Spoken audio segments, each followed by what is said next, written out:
Pardon me. Welcome to the February 2026 Historical and Architectural Review Board meeting. You want that one? Yeah, we can't hear you.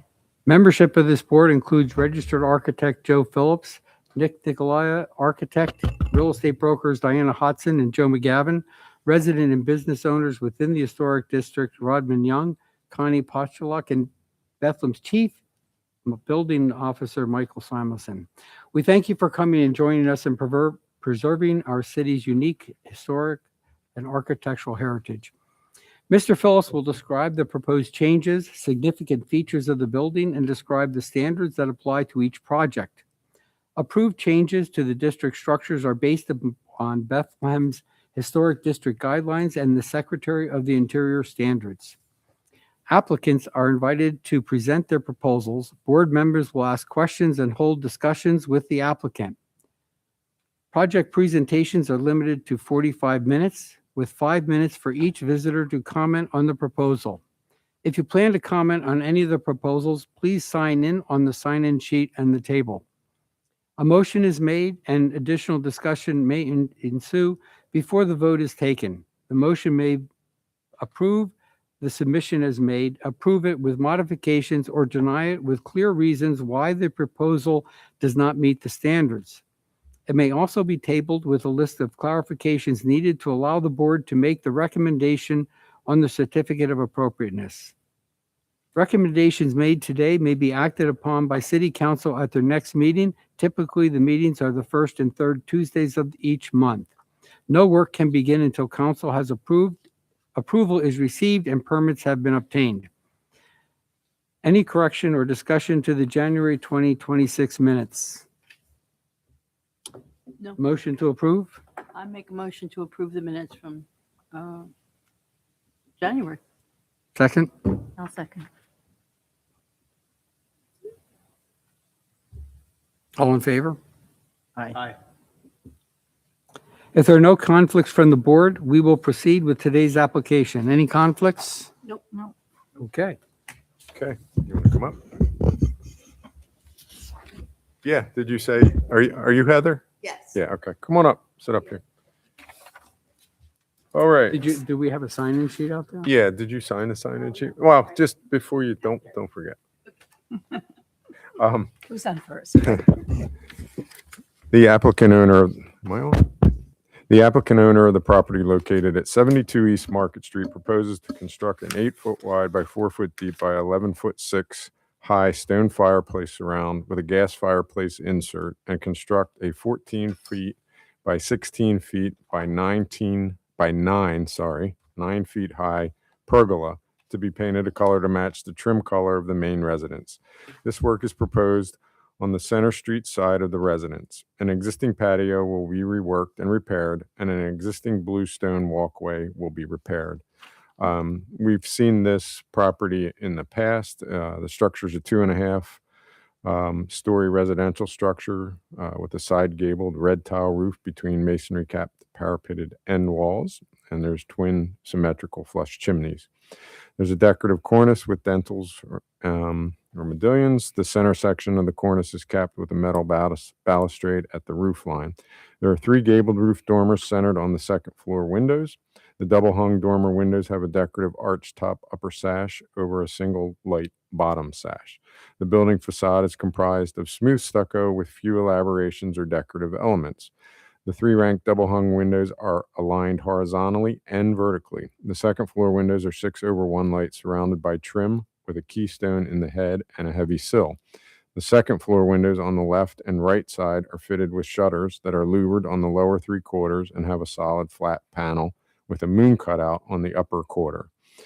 The central triple window that is centered over the entrance door below it is ornamented with a decorative swag on an inset panel that is located between 2 large geometric corner blocks. The windows in this grouping are double hung with 4/4 lights. The first floor windows to the left and right of the entrance door are groupings of 3 windows with a wider centered 6/1 window and a narrower 4/1 window on either side of it. The window groupings are topped with an elliptical fanlight transom window. There's an elliptical head with a keystone and geometric block over the fan light windows. The center 2/3 glass front door is flanked by elaborate side lights and protected by a half-round column portico with a multi-piece entablature and dental cornice. Of course, all this is on the Market Street side of the building and really has nothing to do with this work, but you asked for it, you got it. Go ahead, Heather. So the client is just looking to create more of an outdoor space for themselves and their guests. So we were proposing to do pergola, so they have covered space, and then a fireplace to give them more of a feature. Center Street. We're also proposing more evergreen shrubs behind that fireplace. So eventually the fireplace actually won't be seen from the center. And the fireplace we're looking to do in the stone, I send a picture that's similar to the stone that they used on the inside. There's not stone on the outside. He said it's all stucco. The other option would have been stucco option. Asking for stone and then bluestone. Fill with the bluestone patio. So is this part of the pergola wood? That's still kind of to be determined. We're still kind of shopping around on suppliers for that. It would either be a wood or like a composite. But it would all be, similar to that trim color of the picture I sent. Okay, and how's the fireplace vent? Or doesn't it have to? What was your The question? fire? Well, that was my question. Is it a natural gas fireplace? Yes. Oh, okay. Okay.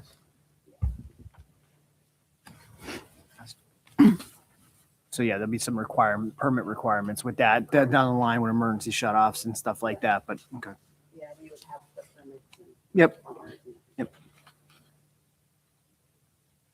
Heather, can I ask on this drawing, which line signifies the existing fence on the center street?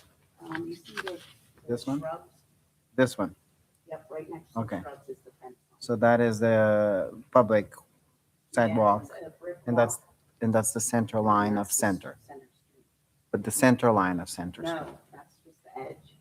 There's a pretty wide medium grade kind of, space okay. between the sidewalk and center.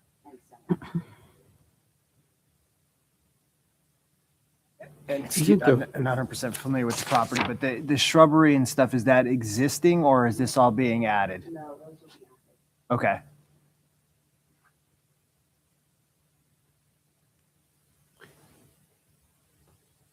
And so how much of the fireplace will be above the fence? Because the fence is above the cartway, right?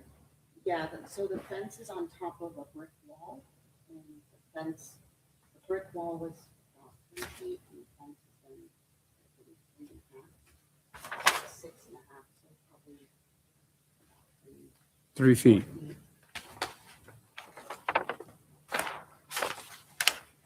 And what part of will it be a large horizontal, or is it just the flue that you'll see from above the, It'll be the 8 feet, oh, it will be the 8 feet. and then the blue will be just built into that. And then do you think, how much of the horizontal do you think you would see above the fence? Yeah, that would be about 3 to 4 feet, I would think. 3 to 4 feet? Because the pergola is going to be 9 feet tall. So I'm guessing that would be about 3 feet, and then the fireplace would be another 1.5 to 2 feet. Yeah, you have it 2.5 feet, I believe. Yeah. And if that needs to be shorter, obviously, that would be up to you. Will the pergola be completely, will the fireplace be completely outside the footprint of the pergola? No, so there'll be about a foot of the fireplace inside the pergola. So the front edge, patio side of the fireplace will be set in Uh-huh. about a foot. Pergola will have a little, the roof of the pergola will have a little notch. Um, Are they going to step the fireplace back? Yeah, well, okay, so, That's what that drawing looks like. yeah, It looks like the fireplace is closer to the shrubbery. Is that correctly? yeah, so the fireplace is, the majority of it is outside of the pergola. Right. So the upright part of the fireplace will be set back behind the pergola. So it's Okay. really the hearth that will be underneath The the, hearth and that, like, the horizontal, like, maybe we are gonna do like wings almost in a way, to have like counter space for entertaining that are gonna be like 3 feet tall. You wouldn't see those from center. Because they'll be behind the fence. Yeah. Right. Just the 8-foot span would be what you would see from center. That would be the fence. 3 feet, 6 feet.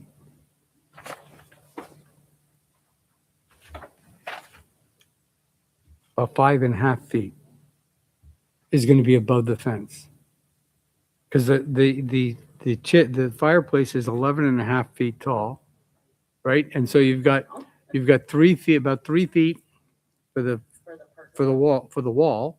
Mhm. You have 3 feet for the wall, 3.5, so you have 6.5 feet. So you have 6.5 feet from 11, so you're going to have 5 feet of the chimney above the fence. But you're going to have shrubs that are behind that. Yeah, the shrubs will be between the fireplace and the fence, and they'll be Growing. So they'll be eventually covering it. Eventually. Yeah, but initially they'll probably be about 6 feet tall. Okay. So they're buying more mature plants. Yeah. Okay. So initially 6 feet, but they grow to like 12 feet. Is that what you're saying? Grow to about- How close to the neighbor's property is this?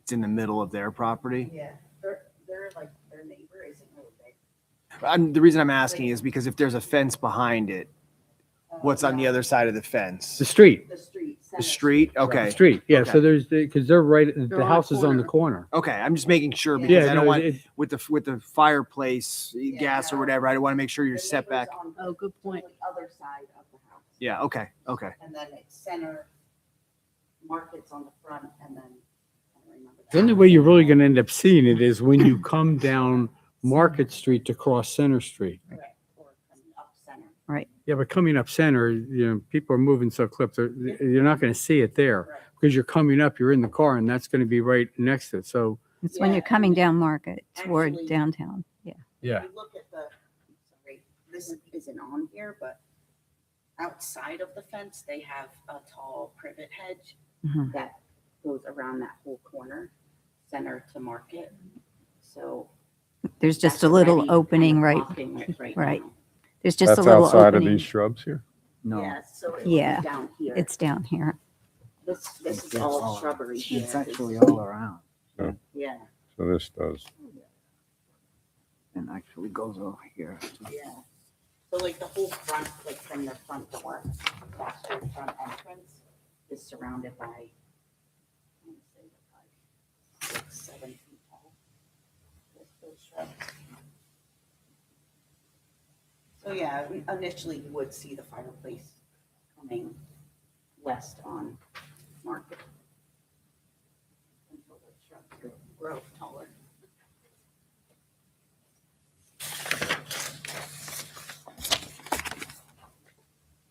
And what kind of wood would be used on the pergola? That was.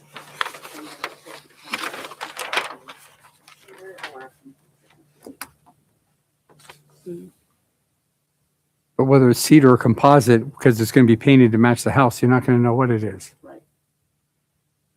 It would depend on, like, I don't know if you guys have a preference on what it should be. And that would also direct them on where they. were up to. Okay, so that's a good question. So, if it's composite, do we really want to see something on Market Street, right in the historic district, in composite versus wood? Well, the thing is, if you paint it, I know, yeah, but that's eventually paint wears off Well, the composite would actually probably in be not color, painted, it would be shaded, right? like it's part of the, it's already. An integral color. Yeah, and that's going to be hard to. I think it would be better to have it be wood and have it be painted. Well, it's I going to have agree. a higher maintenance. I think that it's going to be better to have it be wood and then actually painted to match than to look at having a composite come in that's. Well, our design guidelines expressly advise against the use of vinyl. So if it was a composite, it has to be textured, wood grain composite. right. Like Joe said, it will be almost impossible to match the color. Yeah, you're probably, One of the products we looked at had a trim color that was called bronze, but it was really close to what their trim color is. I mean, that's up to you. yeah, I think it would be easier and a better for us to approve it as wood, and that way, we don't have to re-review it. We just Yeah. call it now as color to match. You know what I mean? And then if they need to reconsider a different product, come back at a later time. But that allows us to like kind of close the loop on this. Yeah, I agree. I agree. May So, I- So I do have a question on the pergola. They're still contemplating if they are going to do the pergola right away. So if they end up holding off on the pergola for a year or two, is that something they sure. have to we have to come back and get approval again? only if they change something. Yeah, the COAs don't expire, so That was mainly yeah, what- so if they get approval for it, once council approves it and everything, then ultimately they'd have time to do the project, whether they do this in phases or Did you say the COA does not expire? does not. Yeah, that's what I was thinking. So Swift. there's another product besides composite that is like a metal aluminum that's the color, is that something? You're coming back. Yeah, we'll give you wood. Yeah, we'll give you. Yeah, I wood. think wood, we can all picture that. There's a lot of ifs, ands, or buts about the others. So I think And we've rejected a lot of composite things in the past. So with that said, on top of the cap on top of the fireplace, That would be a blue stone. Match the. okay, and then that right below the fireplace, is that also bluestone? No, on the, Like so the shelf. the shelf. where the little Yes. shelf is, that's bluestone. Yep. Okay, one solid piece or, It might be a couple pieces. Yeah. but the cap will be one solid. Potentially. Well, it's 8 so feet. That's a pretty big piece of it. That is a big piece. Yeah, I don't think you get one piece. Plus, you still have a flue that you have to deal with, right? Right. Be an opening. Yeah. Well, what type of flue do Well- you need for gas? I think a very big one. I mean, most of the time, wouldn't that just go out the back? Yeah, it usually does. I mean, it doesn't go all the way up. I mean, most of the gas ones that I see, it's going. Power vented out. They vent. Yeah. Pardon me? They're power vented out. Yeah. Don't Yeah. they smell though? Like, What's that? isn't Mhm. there a little bit of smell like when that happens? No. Mm-mm. Gas smell? The only thing is the only thing that you have is you have steam. Which is going to be But it will create on the heat. trees, And I don't know what it's going to happen to the the shrubbery. vegetation behind it. You know what I mean? And ultimately the fence too, of how close it is. You know what I mean? It'll vent right into that. So I Yeah, think good point. So it Yeah. should be vented up. Yeah. I'm not really concerned which way you do it. No. Do we have a motion? I have a clarification question about fasteners or express preference for fasteners to not be exposed. Fasteners for the pergola. Yeah. Bolts and stuff, because I don't see that on the house. So to be in kind of in respect to the house and with kind of like harmony with the existing house. So like, big bolts and washers and brackets, especially if they're colored differently. They usually are metal, big brackets. If they're visible and stand out, that will be of a different character than the house. And then perhaps that will be not, according to design guidelines. Yeah, so So concealed fasteners. concealed. I have a question for the group. Are you all okay with the stone, or would you prefer the back of that fireplace to be stucco? It would match the house. I'm just asking. It will match the house. From the street, it would match the house. But you're not going to see it. You're going to see it for a year or two before those trees grow up. My personal opinion is Yes. that this is a garden element, so I don't know that it's uncommon to have different materials in the garden, Mhm. Yeah. But I think it would look I more think that uniform if it was all one, like stone, for example. It would just look better if it was uniform and on both sides all completely Right. stone. I thought- Yeah. yeah. I And don't their think so. preference is for stone? Is it going to be real stone or is it going to be fake stone?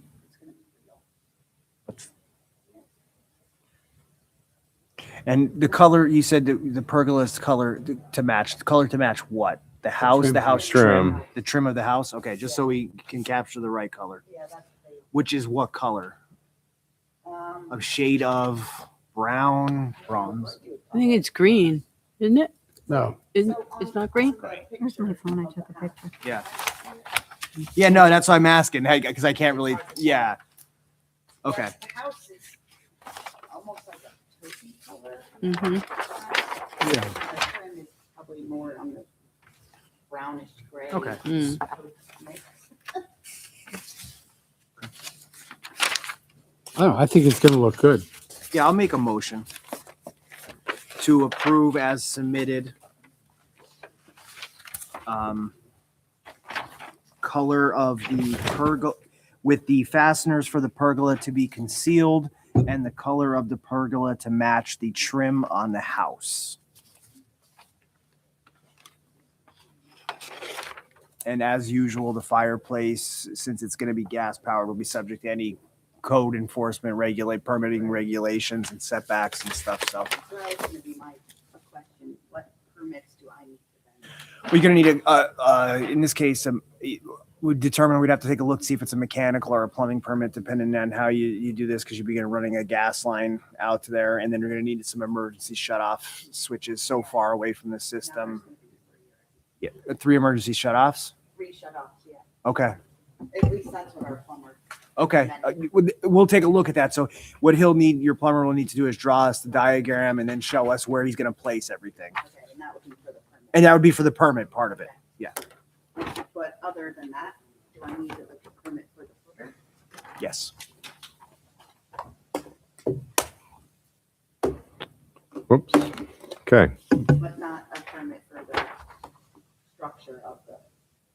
We would all be under one building permit with the footer, the structure, and then the gas lines would be on another permit and the shut-offs. And 2 then permits. if they decide to hold off on the pergola. You can get another permit. Yeah, you can put it on the same one or you can come back later. Yeah, you won't have to come back to us. I'm sorry, before we vote, I have a quick question. So with the pergola, how is that sitting? Is with brackets? It's mounted, No, actually, it would be dug down. be with footers, yeah. Okay. And there will be no roof on the pergola, correct? It will be slotted. Slide. Slotted, yeah, it's Yeah. just regular beams, yeah, okay. however you wanna call it.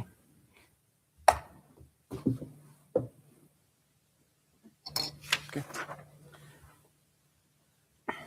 Rob better invite us to that party. What did you say? He wants to be invited to the party. Ah, I'm sure you will be. All right. Second, So Mike's. once they decide on a pergola, if they want to get an approval for something other than wood, you have to come back. Correct. Correct. Did I hear your second, Connie? All right, motion's been made by Mike, seconded by Connie. Roll call vote. Diana. Aye. Connie said yes. Joe. Aye. Michael, you made the motion, so yes. And Nick. Aye. Motion carries unanimously. Thank you. Thank you. Thank you so much. You too. Have a good night. Yep.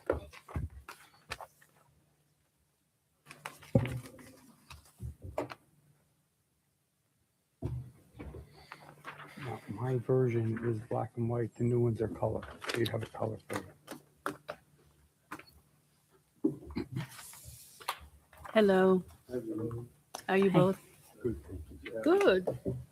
Welcome, All welcome. right, just give us 1 second.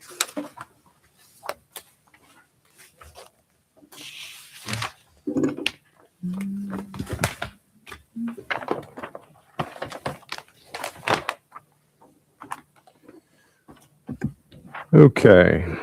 The applicant owner of the property located at 400 Main Street proposes to replace existing slate shingles with a new slate shingle that match the color and size of the existing slate shingles. Replace existing copper gutters and downspouts in kind with the exception of a slight increase in the size to comply with current industry standards. And to replace the existing snow guards in kind. Also replace 4 eyebrow flat roof sections with new metal roofing to match the style and composition of the original roofs, and to replace horizontal wood siding in kind at the base of the belfry from the clock level down to the roof line. And you may remember a meeting or two ago, I guess maybe the end of last year, this property was in for work on the belfry. Yep.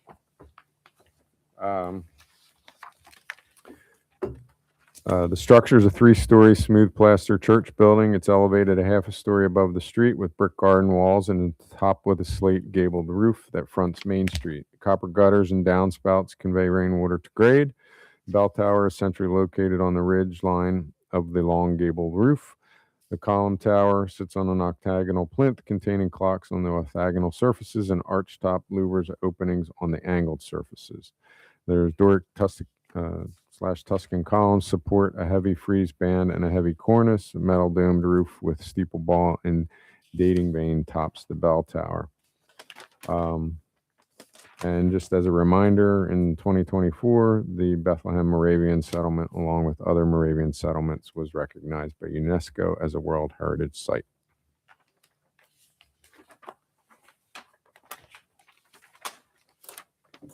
Go ahead, Sal. Ready Go to- ahead. You are. Yep.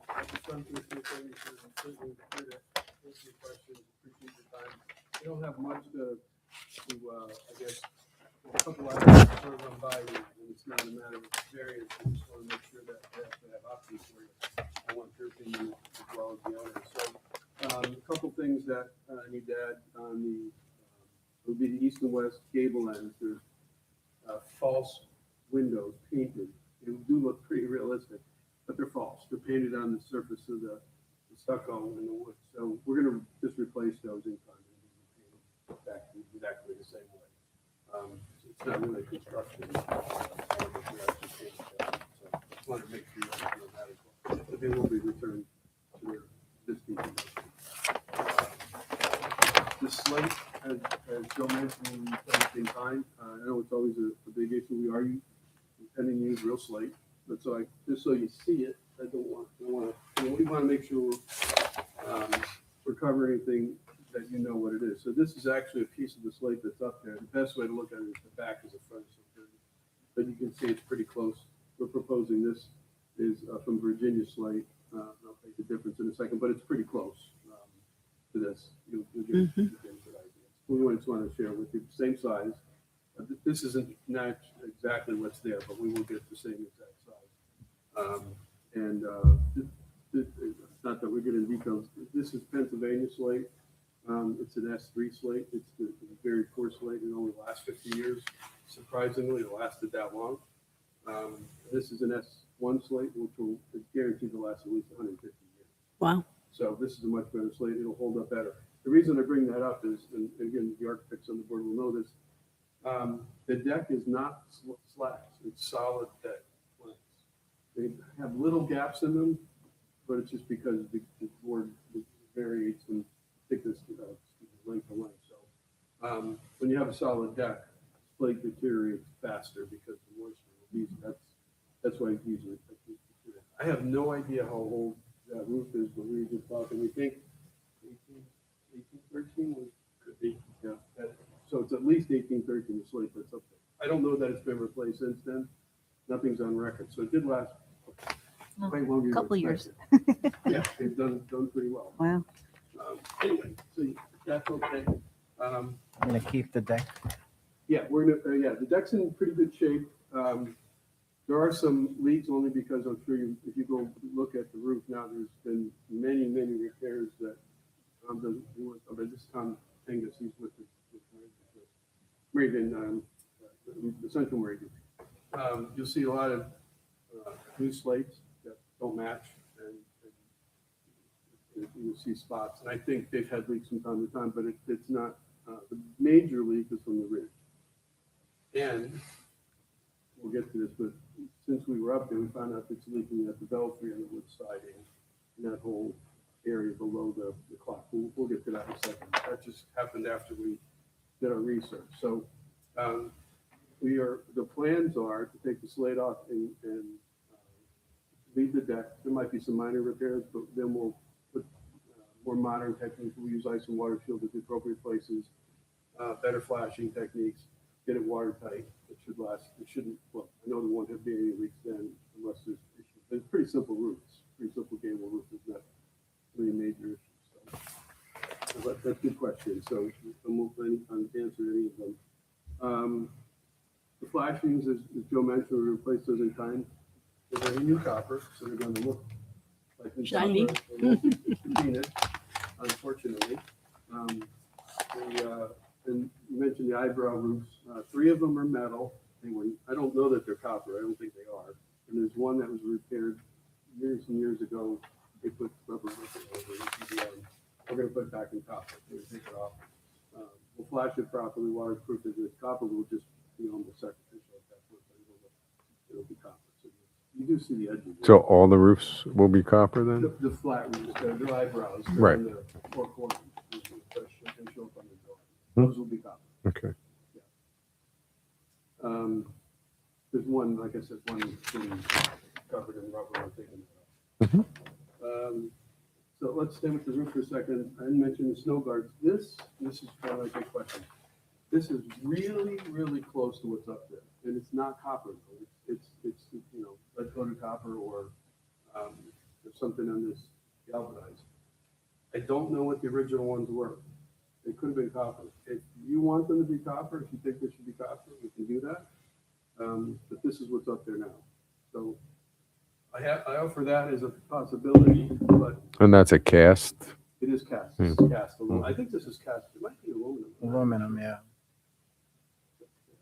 But they're readily available. But with that, I have an solution, not a solution, but and those are fine. These are heavy. They do work great. They're really thick. They go underneath the slates, and those architects are a pain because it lifts the slate up. I like these personally much better. And I'll give you, I just brought pictures so you can see them. It's thinner. And I'm not suggesting that we Thank you. absolutely, we don't need an answer tonight. If you don't like them, then we walk away and put back what we said. It's thin. They don't have to come in copper either. We can put them in lead coated copper. If you don't like the appearance. I like them better because they're thinner and they slide underneath the slate better. We can put more of them if you like.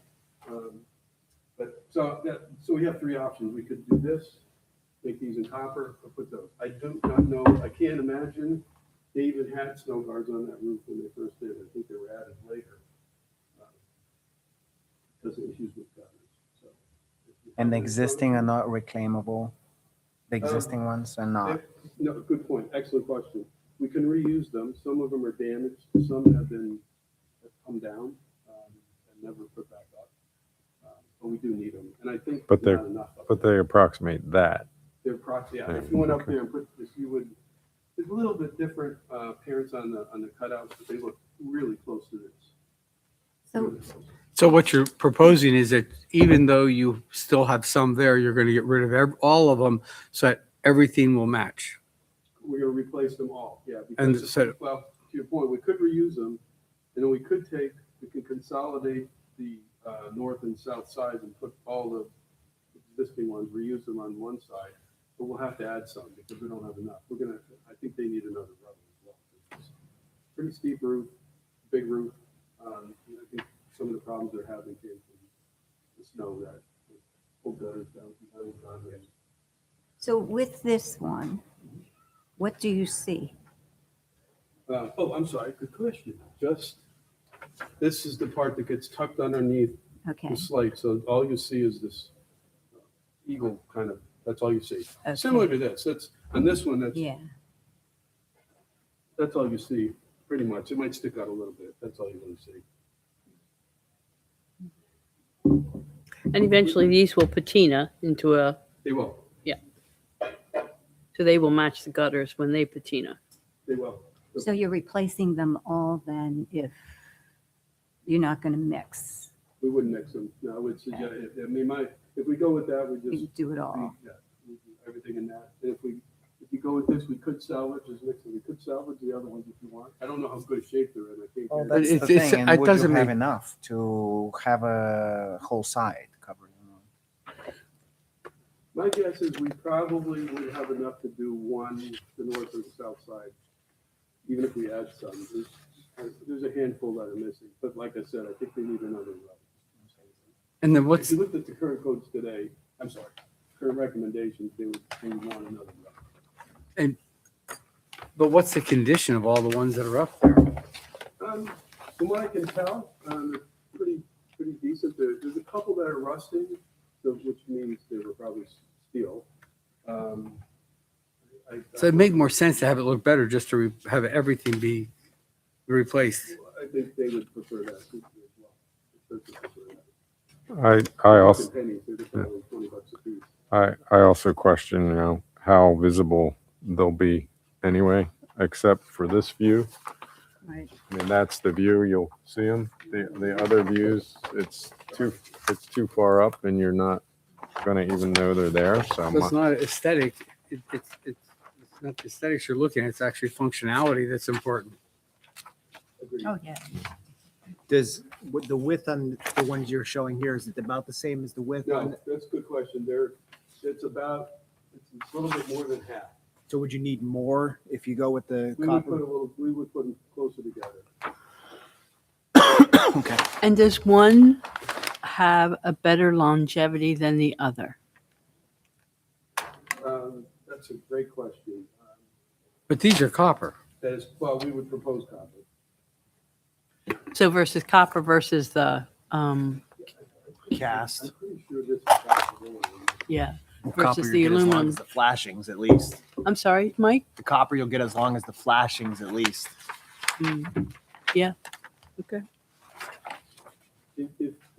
So I guess if you have a preference, we'll take that back. If you don't have a preference, we can make that decision whether we don't do that. That's what we do right now. I was surprised they weren't copper when we put that up there. It was kind of shocked, but then when you think about it, the ages, they just didn't make that in copper back then.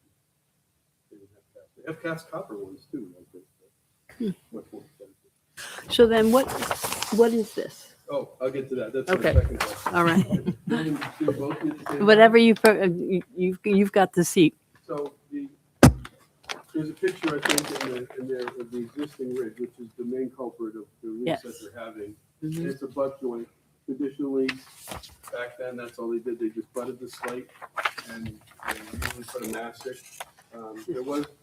They were supposed to put felt material below it. It deteriorated. It doesn't last very long. That's the big culprit. So we have two options. We could put it back the same way and get it watertight for life. We could flash it properly, go back with the same one. But the one that, and I put that in there, this is what it would look like, and I tried to print this in color. That's a copper Oh, how ridge beautiful. Pretty. going across the top. Now, I personally like these, and I was telling the church that these are really watertight. They last really long.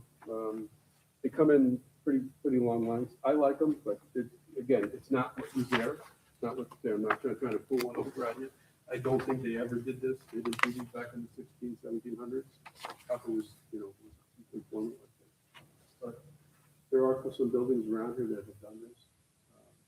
And the Raven College has done it a lot. So I just offer that as an option as well. So maybe combining the two, if we go with copper snow guards, you do a lot of it. But if you say no, it wasn't there, perfectly fine. We can go back to the budget and make it. But if you're going to do the flashing, is going to be copper. No, that's why this came up. Right. So the flashing is going to be copper. You do the snow guards in copper, and you do the ridgel on the top in copper. It's going to look, and then it's all going to age at the same time. Yeah, when this turns green, it's not going to be, obviously these shine, obviously they stick out like a sore thumb, but they do, it's going to be obvious the first year. And then as they patina, which takes, could take 7, 8 years. But once they patina, then they kind of blend in. So if you didn't do that design in the copper, what would you do? So underneath the slate, when we get to the cap, we'll waterproof it underneath. We'll see it, it'll be hidden. And then we'll just join it. It'll flash out underneath the shingles. Okay, so that's just more It's still the decorative. flashing, but you're not going to see it. You're not going to It's see it. cap is pretty good. And how I do you guys agree. feel about that? Because it is new, it's different, and To be absolutely honest, it hasn't come up. okay. I mean, I'm fine with it.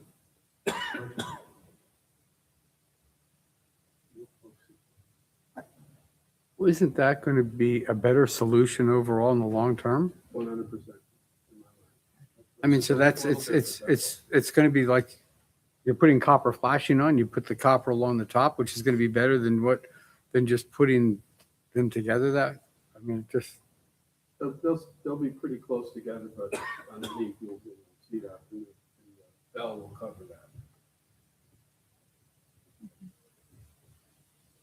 I just have a reservation. This is sort of like the flagship building, if not Right. one of a few. And if within that ensemble, the Brethren's House, if that's one that stands out, draws an attention to what has happened and what's the rationale for it happening.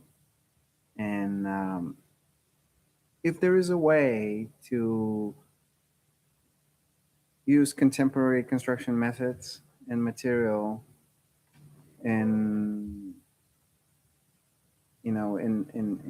accordance with the historic nature of the building, I think that would be my preference. This is making it contemporary, This is what, Nick? making the roof contemporary. Mhm.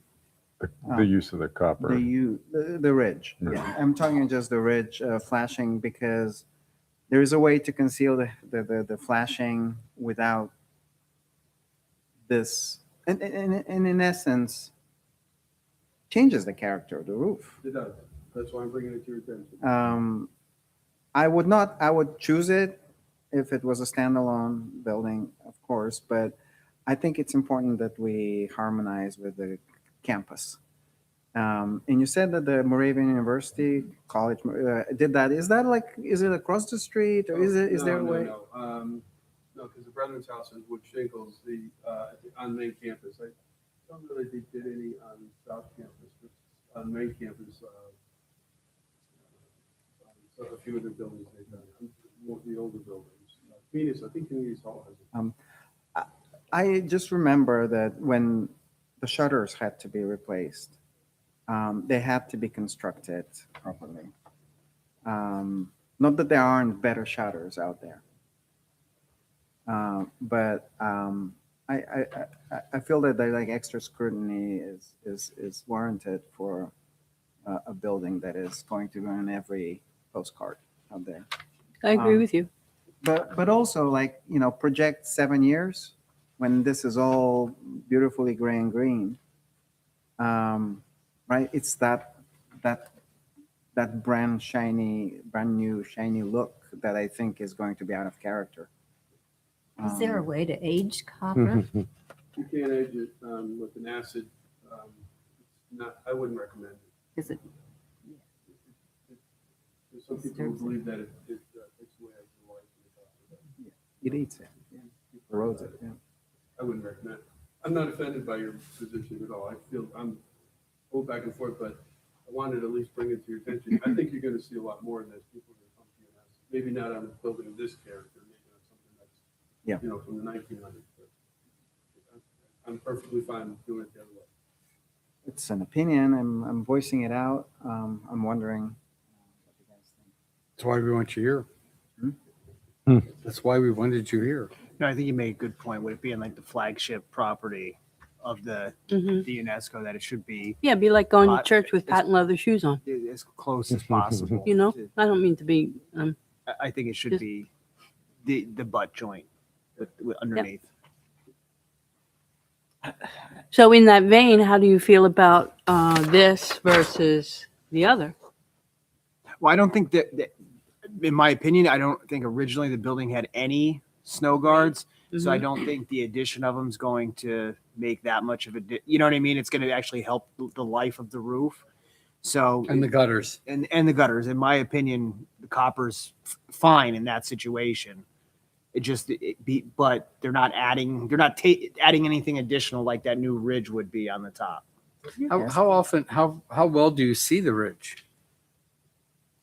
On that building, because you're walking, you're It's gonna so, it's gonna like, glow for the first 7 glow. years. It'll be nice and shiny Yeah, I in the think- copper. Definitely from the street, as you're walking down the street, you absolutely see the ridge. The question, the answer is you don't unless you put something on it and then you see it. Yeah. Right. You're right. Yeah, from the street side, yeah, you will, you will see. That's why I bring it. Are there any UNESCO guidelines for these things? Like, do you There care? are, and UNESCO expects things to be the way to change things like materials, like computers. say that again? UNESCO expects changes to be made with like materials, like. That's what I thought, yeah. Our goal was here tonight, if you said that you would accept that, I think we're gonna take that next step and ask them. I've seen buildings in the UNESCO that had that, but they probably were not at this age. So that's a good point. So with that being said, would UNESCO, do you think, and nowadays this is a little, would they rather the cast snow guards? Since that was more original or has actually been on the building? Again, we haven't had to go to UNESCO with changes, so. Right. It's hard to say. Well, let me ask you this, if, I'll just go off, I'm assuming you're okay with this. Mhm. So if you said you're okay with the copper as well, we can ask UNESCO and see what they prefer. And if they say no and that was no, I'm not sure they're going to take this as well. Does that make sense? But if you said don't even go there, we won't. So what year was that installed? Or don't you The know? snow guard? I have no idea. I'm gonna guess it was 1813 when they put the slate on, because the building was renovated. There were two, on the east and west side. Wasn't a gable end. They had, they were referred to as penthouses. Separate little structures at the east and west ends. It only lasted for about 10 years. And then gable end wasn't the original, but it's been there a long time.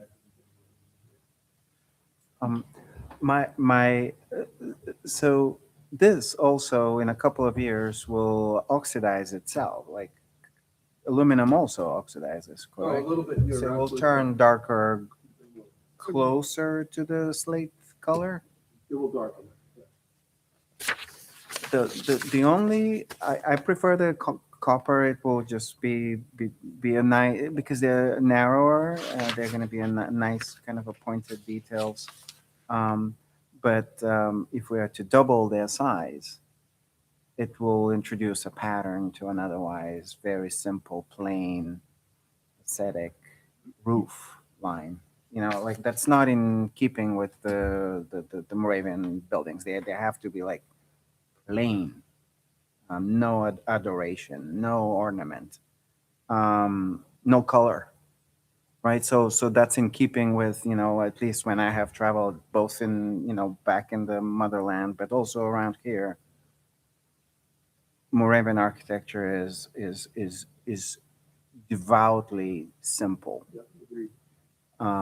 And any bling or shininess is not going to be in keeping with the historic kind of character for me. So like to me is how much is too much, right? Like I understand the necessity. It's a safety issue. We got to keep the snow from falling down.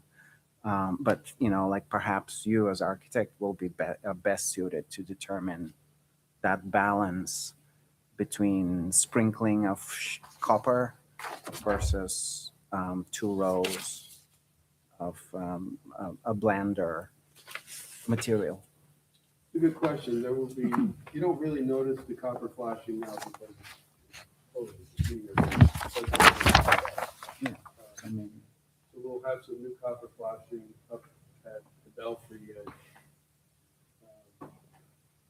And a little bit around the chimneys. And of course, the eyebrows, but even that you won't see very much, just a little, you won't really see it. It's just a little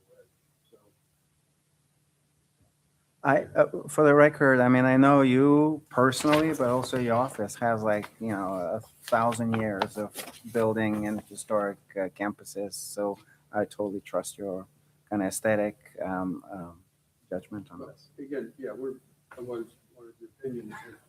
And that's okay. I just wanted to make sure that we're on the up and up, that whatever we do, we want to make sure this board approves it. So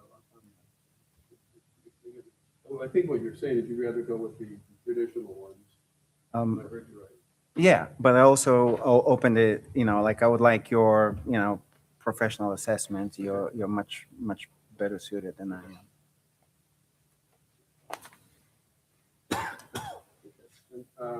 So one of the other things that, and I know that I've gotten some feedback from Craig, after we assessed the roof, we found out the majority of the leaks were coming through the wood siding from the base of the belfry up to the clock. And it's wood sided. I don't decipher exactly what it is, but we narrowed it down. It's the diagram on the left, which is a Dolly Barton. You have it? Okay. And we're going to propose to put it back that way. I just wanted to show you what it was. It's hard to tell that some of the boards have been damaged just from years of wearing. It doesn't look like that. There's gaps in them, but that's what it was. We're going to put it back that way. We're going to use cedar and put it back. But just so you know, when we take it off, we are planning on sheeting it with plywood and putting a waterproof membrane to get it watertight, and then we'll put this back. So you won't see anything below it. And paint it, it'll be painted Moravian beige. Is that a color? We just made it Sure, up. The Moravian community is a color. We also have Moravian green. Okay. But that's what's there now, beige, so we'll just put it back the same way. Just wanted to make sure you were aware of that. And of course, that'll give us the good news about this, and I explained this to Tom, we would have had to pull some of it off anyway to get flashing underneath. Mm-hmm. But that's where most of the majority of leaks are coming from, the belfry. We won't change the profile, you won't notice it. We won't talk about a half-inch difference. We put these boards back and the trim back exactly the same way. They're painted a different color, I believe. I think they're darker. And all the same. Are they all the same? I thought there was some darker ones. Oh, you may be right. And then the clock level, and there's another small octagon level that has metal roofing on it. We're going to recoat that. It won't be seen. It is metal, to my surprise. Some of it's copper, but it's all coated. You can't see the copper. So we're going to recoat it before a very high performance coating that we don't have to worry about ever again. It's got paint on it right now. We're going to clean it off and repaint it, but you won't see it. And where's that at?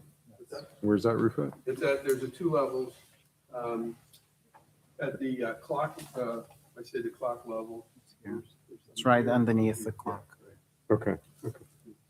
They're both That's not walkable, accessible, right? Oh, yeah, Oh, it both is? levels. Mm-hmm. Absolutely. Where the new baluster that was just Uh-huh, gone, uh-huh. you can walk around that. Really? But that's like only, And then the level of both. we with the have like galleries. a 16-inch No, it's- baluster. It's higher than that, I think. Is it? Yeah, it's probably, it's close to 40, it's 30 some inches. Yeah. Oh, wow. It might be 30. Yeah, Doesn't I look had to it, go but up there. it's- I had to go up there when they replaced it. Yeah. Yeah. Yeah. It's got a, I think it's got a slight slope to it from the building, very slight, but and it does drain. There's a couple, obviously, joints that we have to deal with. Something. Just off the record, did you know that back then they used to not nail it at the top? They used to nail it at the bottom. That's how these are nailed. Yeah. Now everybody is nailing it at the top, and the uplift is horrible. Flaps in the breeze. Yes, exactly. So then just to, so that I'm,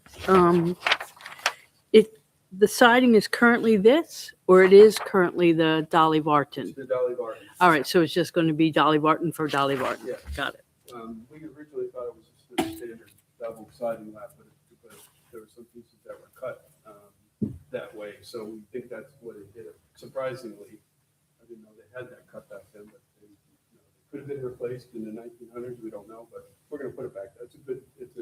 It's a nice concealed cut, and it's better for the churches. I would probably recommend. It looks like a bevel side. Yeah. And the dimensionally, it's all the same too, Yeah, right? we're gonna. If we measured it, I want to say it was 8.5 inches or something. They're pretty big. Yeah, pieces of it's big. siding, which is another reason to nail it. Is that from the Ching book? Yeah, it's very Yeah, good. here you go. Coming from a professor.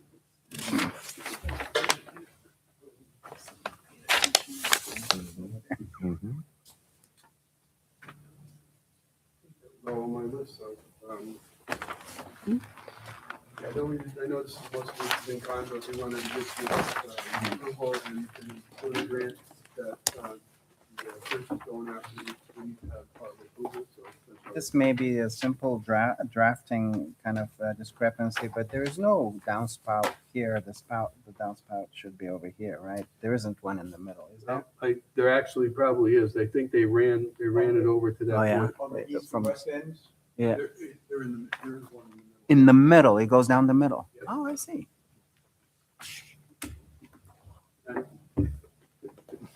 We are replacing. Those Moravians. Yeah. We are replacing- These are also known as Moravian downspouts. Yeah. I have a question for the board then. How does everyone feel about having two choices going in front of UNESCO? Or do you want to make one choice? I think we should go with both, with the two choices. I mean, if you were to look at what's going to be better, what's going to be more serviceable, and what's going to last longer and be better for the roof, would you go with the copper or the cast? I mean, you talk about the cast being thicker, which can make it more difficult for the slate. I'm partial to the copper. I think it'll last longer. They are smaller. They're less visible. If we could get them in lead coated copper, then they would be much more structured. Then it doesn't match the copper trim. So they'll be painted green and these will still be gray. It's a tough choice. That's why I'm here. It's not an easy thing. There's no right or wrong answer. Do you think UNESCO will have a preference? They might, but We could always approve both and let them go to UNESCO. That's and- what I think, Yeah. honestly. We approve both. I agree with Nick. I think that it should be as simple as possible and as,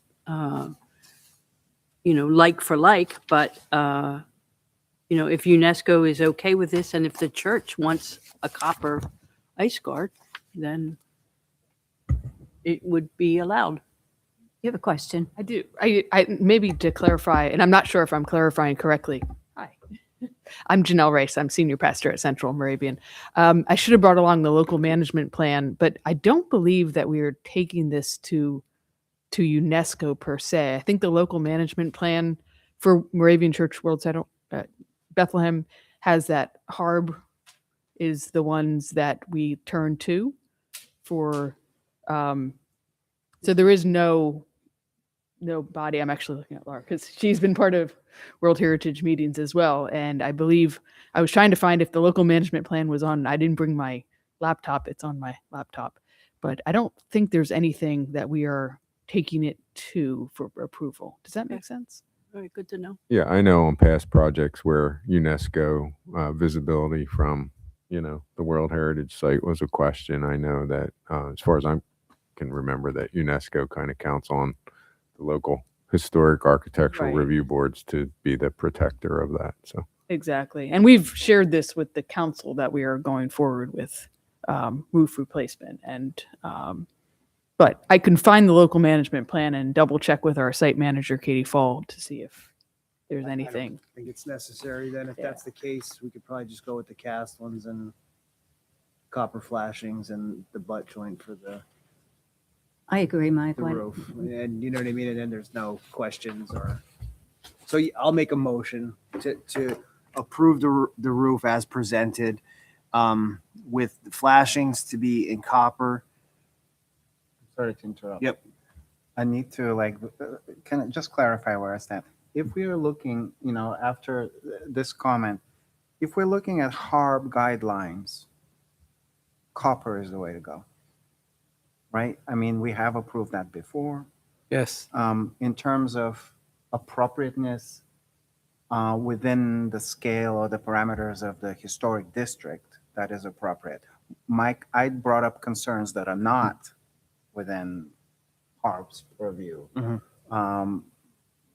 Thinking of, the clients in that particular building's architecture, right? So in this sense, I just want you to know that I'm aware that I added an extra level of scrutiny here. So in this sense, I'm not advocating for an elevated scrutiny for the building. I mean, this is not in our purview. But we can also approve in kind, which Yes, is, that's where I'm Right. headed to. So Right. To finish my motion, approve the slate with the slate presented, any necessary repairs to the decking, any subsequent materials that are ice and water shield as needed. We'll use the butt joint concealed at the top ridge and all flashings to be done in copper. Any snow guards to be done in the presented cast, aluminum or metal, whatever that material is, to be placed as needed upon the roof. I second. and then you're okay with the copper gutters too, right? Oh, yes, copper gutters, flashings and gutters. That's All right. And one second. Moravian beige. There's- I think, and Joe, was one thing I want to just make sure, Joe mentioned it, the gutter size, now we're going to increase it by an inch or so. They're just undersized to the volume of that roof. with an increased gutter size. We're okay with that. Yeah, perfectly fine. And You'll then notice it. They're half round, right? That is correct. Okay. wood siding detail as presented. Yep. With the Dolly Varden application.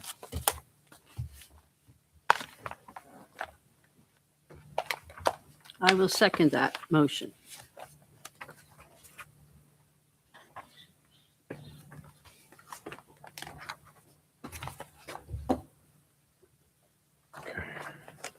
I think that covers all the.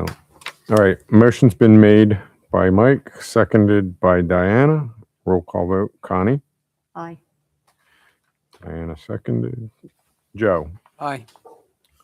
Mike made the motion, and Nick? Aye. Motion carries unanimously. Thanks. Thank you, Thanks for, gentlemen. Thanks for all the research and the options. When was the belfry built? I'm gonna take a 2-minute break. Just to- I think you're ready, but go now. At the time of the Take a church. 2-minute break. Yeah, I got Yeah. it, laser. Advise them we're Let gonna me take a turn that 5-minute like break. this. Pardon me? Just if you can.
Okay. Test. They're not on. They take a second.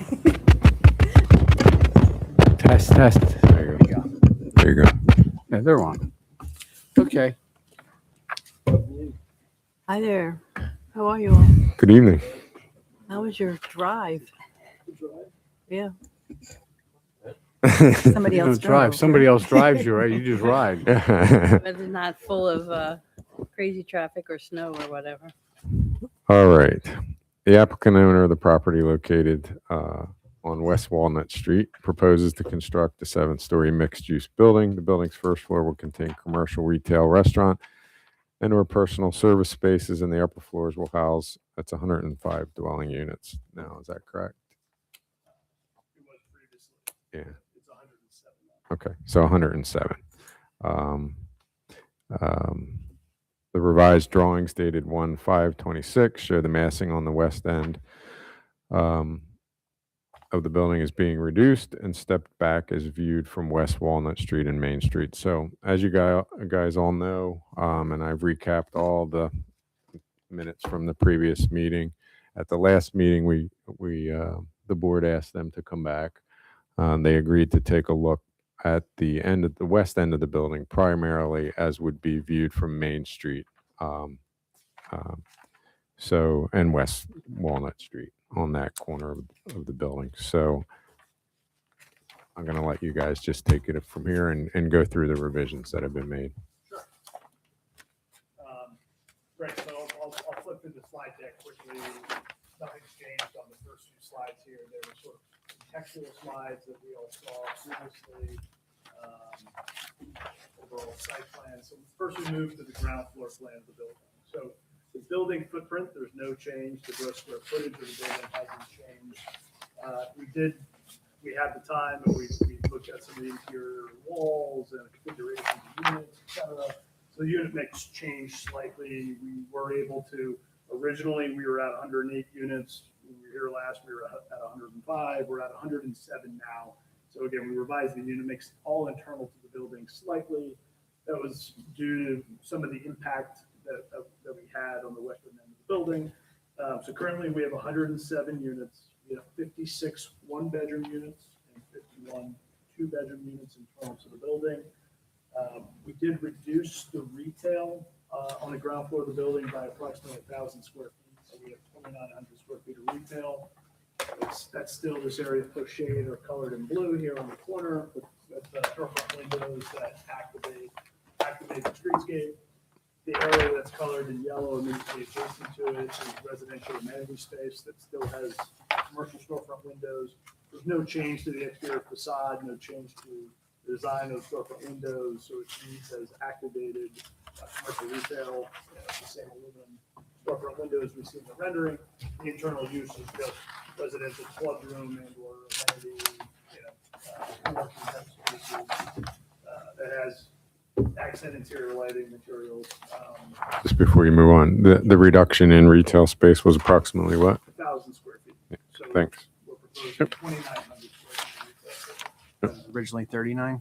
It was originally approximately 3,900, but previously it was 3,900. I won't say original because we've been active for multiple years now. So moving, advancing the slide, the upper floor plans of the building generally are the same, again, other than some minor sort of massaging control to the building. So really the big change we studied when we were last here, we largely were talking about the western elevation of the building and the massing of the building. We were charged with going back and looking to see, was there a way that we could look at the massing of the building to try and break down the scale of the building? If you recall, if I advance the slide to the 7th floor, previously we had proposed a step back, right? We had approximately a 7-foot step back that ran along Walnut Street, West Walnut Street at the 7th floor of the building. And then the renderings we saw largely provided the reading of a 6-story building versus 7-story building, breaking down the scale of the building. So if I go back to the 6th floor, we are now at the westernmost elevation of the building, proposing a similar 7-foot step back. It's a little greater than 7 feet, but just sort of rounding to an even number, it's approximately 7 feet, creating a step back there. So we have 2 private terraces that will be accessed by these 2 units proposed there, the 2nd bedroom and the 1 bedroom. What does that do? We'll see the illustrative perspective rendering in a minute, but that breaks down the scale and reading of the building. Arguably, we think it provides for the reading more of a 6-story massing and largely breaks down the scale of the building. The height of the building at that corner there is significantly less, right? So at the corner of our building here, the height of the building is less than 70 feet, 69 feet and change, 69 feet 6 inches for reference. When we were here last, we were asked about the highest point of the prior garage, and that was about 71 feet, just for context. Mhm. Now, granted, our building is a little bit closer to that western property line than the prior garage. We know that, we spoke about that. But just to give a sort of sense of the height of that. Roof plan of the building is largely similar. The site section diagram that we had generated, there's no change here in this site section. The next site section here, building site line and site section diagram. This is cutting down through Broad Street over here. So we can see here the step back that we created on the building. So this is that 7-foot step back that was created at the 6th floor of the building. The upper portion of the building, we're already stepping that back as we'll be seeing in a minute. The rendering here, the first rendering, again, there's no change to we call this sort of the hero image, right? But this main rendering in the building as shown here, the exterior massing, the building materials, the massing of the architecture, no change as viewed from Getter Street and Walnut. No change here to this view showing how the building interacts and engages with the now active and in place municipal parking garage. So next we go to the western views that we shared, right? So we had shared this Google Earth image that showed the prior municipal garage. Again, we had noted that this point of the garage was approximately 71 feet tall at that corner, right? This was the view that we shared with you previously. That again, we were stepping back. The 7th floor of the building was stepped back. We can see that here, right? And we can see that 7-foot step back that provides for the reading of a 6-story building versus 7 stories. And we were charged with studying ways to sort of mitigate the visual impact of this part. So the next slide here is our revised massing and proposed massing. So left eye, right eye, or before and after. The second image here and what we're proposing, you can see the sub-cornice line here, which is approximately 42 inches in height from the terrace that is created there. And again, we're creating about a 7-foot step back at that 6th floor. And this is an elevated camera view. We had the conversation previously, and perhaps we should have shown you a street view down on grade, but we wanted to show the architecture of the building and not hide it, which is why we chose this elevated camera view. But as the camera view comes down to the street, walking at the pedestrian eye level, that 7th floor just further gets sort of faded away and screened by that sub-cornice line. Can you go back? Oh, that one. Okay, good. Yeah, this sub-cornice line here at the 6th floor of the building. So again, we're pleased with the result. We do think it does provide a visual sort of mitigation of the massing at this westernmost portion of the building. It certainly breaks down the scale of the building. We also brought the brick down story here. Previously, the brick was a story higher. So the brick came down a story, and that also helped to, again, draw the eye to these sub-cornice lines. Using architectural terms and language here, but by creating these belt lines on the building and architectural interest, we're drawing the eye there. The top 2 floors of the building are purposefully a lighter color here, that it's sort of a solid void relationship. And that upper portion of the building, while being darker, is stepped back and largely fades away. This view down at the street level, that's looking east from West Walnut Street, there's no change here. Again, from the human scale here at grade, unless I'm standing with my head up and my neck hurts, I'm not staring at that corner of the building, so there's really no change. So the last view then we had was this view looking east from West Walnut Street. Again, this was a Google Earth image that we had shared previously prior to the demolition of the old municipal parking garage. This was the view that we had shared with you previously. And again, this was sort of the view that largely we spent time talking about. This is the revised view here. So again, you can see in the revised view, we have stepped the building. We have that 7-foot step back at the uppermost floor of the building. We brought the brick down the floor here, and that largely reduces the mass and height of the building. And again, this is also an elevated camera view. We were trying to match the original Google Earth image that had a camera mounted to the top of a van or vehicle driving around. So the camera angle here is also mounted at probably almost 10 feet in height, right? We can see perspectively the people walking on the street and the doors. Obviously, as we come down to, I'm approximately 5 feet 9.5. And you know, if we come down to 5 feet, 5'10", 5'9", or a 6-foot camera angle, that large floor further fades away. But again, we didn't want to show you something different from what we showed you previously, so that's why we revised this image to match the original Google Earth So image here. can I ask a question? Go back to that Sure. slide. So on the upper floor, the uppermost floor, Yes, where it's all dark now, yes. on the left side. So how far is that step back from the face of the base of the building? I don't know how to put that.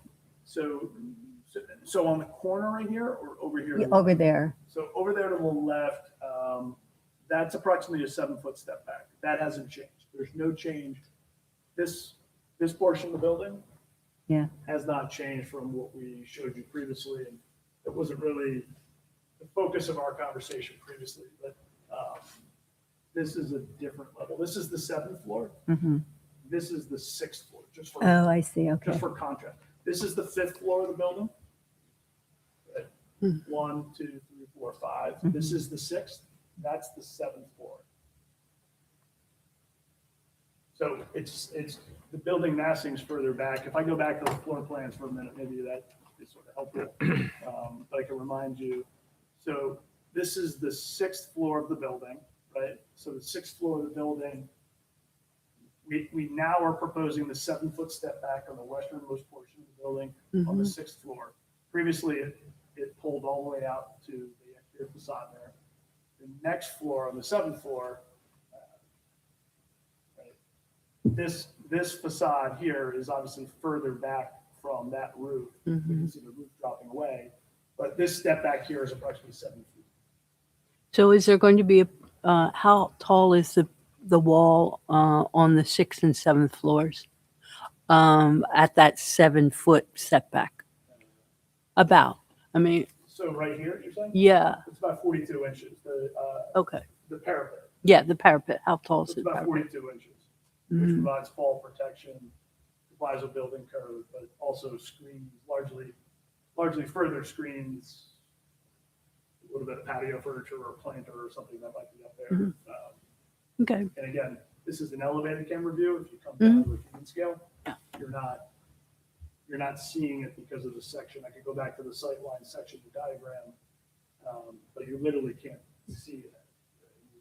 We could generate that effect here, but you can't see something based on the sightline diagrams.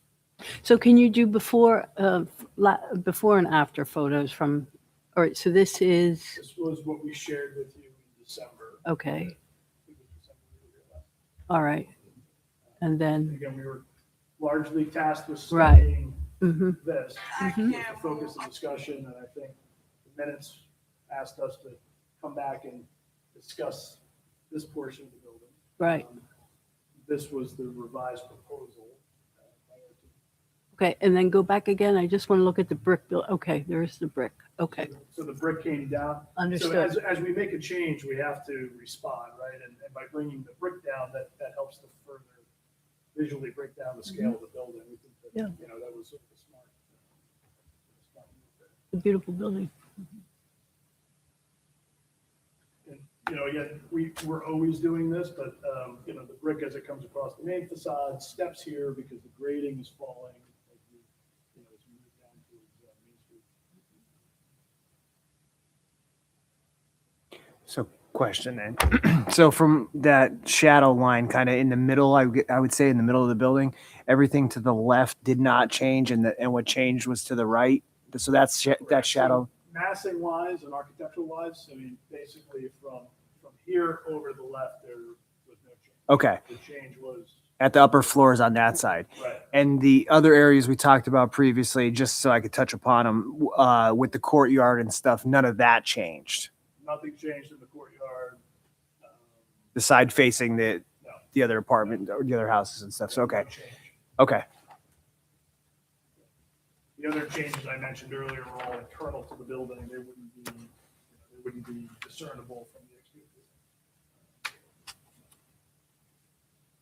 So can you, on that corner then, can you walk out from that dark section So onto the there's two roof? units. There's a two bedroom unit here. Uh-huh. And there's a one bedroom unit here. The demising wall is right about there. Uh-huh. So each of those units would have a French door. Swing around to the French door, where they could have access to it. There'd be a small privacy divider between the two. Only the residents of that unit would have access to that terrace. And how deep is that terrace? About 7. 7 feet deep.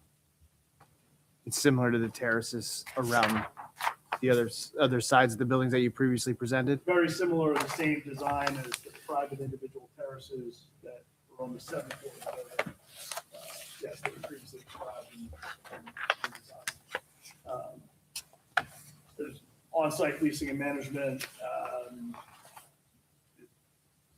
and leases control what people can put out there, and access as well, so that also mitigates how those terraces get used by residents.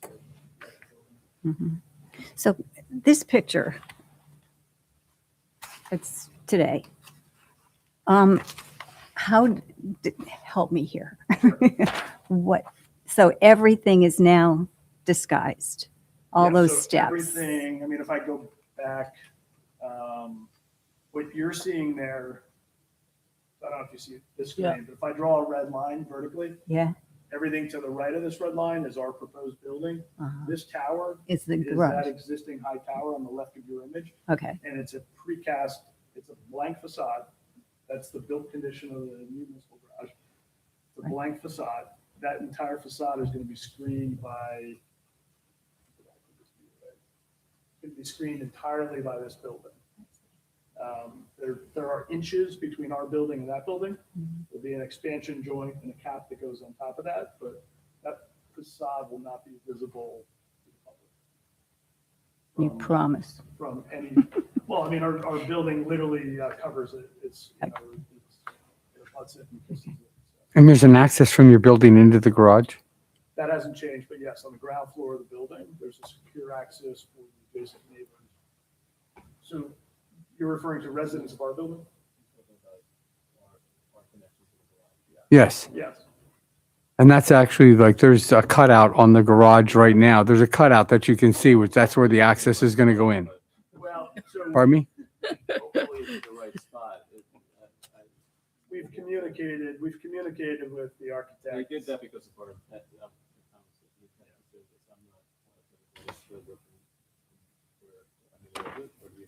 So we've communicated with Tim Haas Associates, who is the architect and of that garage. The entrance we're proposing is a direct entrance. It's approximately in that area. So we're close enough that when we field survey that, if we're successful here and obviously advance, we generate engineering drawings of the building. We can coordinate that in the field. One more question, comment. I think you did a great job taking our comments and putting them in the feedback. I just wanted to say that. But if you go to the previous submittal, I just have one question.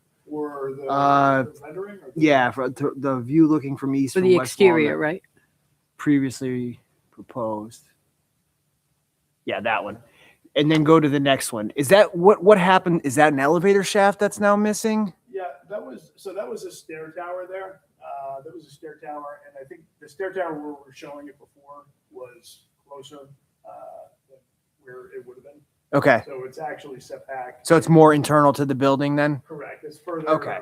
really will not be visible from human grade views walking, driving around the building. I just thought this appear. I didn't know what would happen if you were eliminating something or. No, so yeah, there's a stair tower on the upper portion of the building. It's approximately 10 feet in height, provides for egress access and access to the roof. That hasn't changed, but from the viewpoints, walking and driving around the building will not be visible. Okay. Thank you. So overall, how tall is finished building? Overall, how tall is the finished building? That has not changed. And I think that question was asked previously, but building height is defined as a measurement from an average grade plane. So we have a sloping site. So our civil engineer calculated an average grade plane for the definition of building height. So from the average grade plane to the highest point of the roof, we were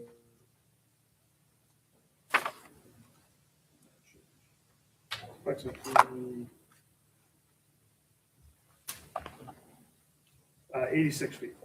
So 7 stories, 86 feet, which obviously conforms with the zoning that allows 150 feet. But, and again, architecturally, massing wise, we think it's appropriate given the scale and the context that we spoke about previously. We show that in this site section here. We show the average grade plane line. We call out feet, inches, what that is. And we show measurement to the highest point of the roof surface. And that's approximately 86 feet.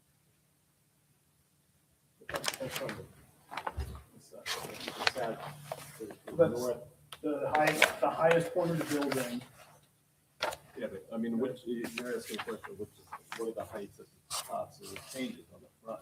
Yeah, I get that. Technical thing, but on the side, where we grow it, so you said we were 69, Right. it's 69 feet, 6 inches. So on that, It's to the edge of the 6th floor. yes, if I come back here, so the closest point of the building, right there, right? That's 69 feet, 6 inches. If I take a tape measure from the base of the brick here and I go up, that measurement there is 69 feet, 6 inches. Mm-hmm. And the previous garage was 71 feet That was at 71 that feet corner. At that tower that we saw. In the Okay. And that's at the farthest west. Correct. Yeah, and if I go back here, of our proposed, but the garage had to work further west. right, the garage Correct. tower was Understand. 71 feet. Right. Right, so that's 71 feet. And this is 69 feet, 6 inches. From the grade there. From the grade at that. From the, point. yeah, Yes, that's what- grade's much lower at that point than it is in the other portions of Right. the property. Right, Okay. but if you say, what is the absolute height of that elevation at that point? So that, you know, it's 69 and a half. Previously, it was taller. It was almost 10 feet taller previously because we didn't have to step back.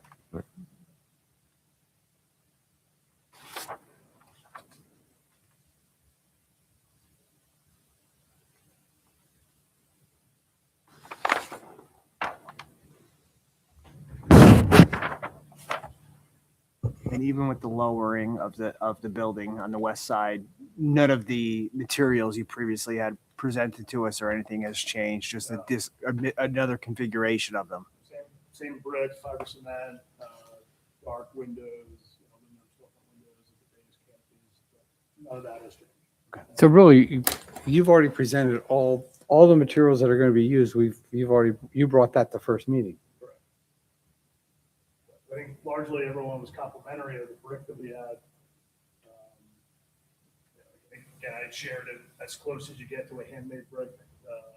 It's made in wooden molds. It's a mobile brick, not an extruded brick, so it has variation in character. I think it was a nice color, texture. I think people were largely like the other complimentary, the fiber cement, the used on the proportions, the breakdown scale. Yeah, there's no change to that. What about lighting fixtures?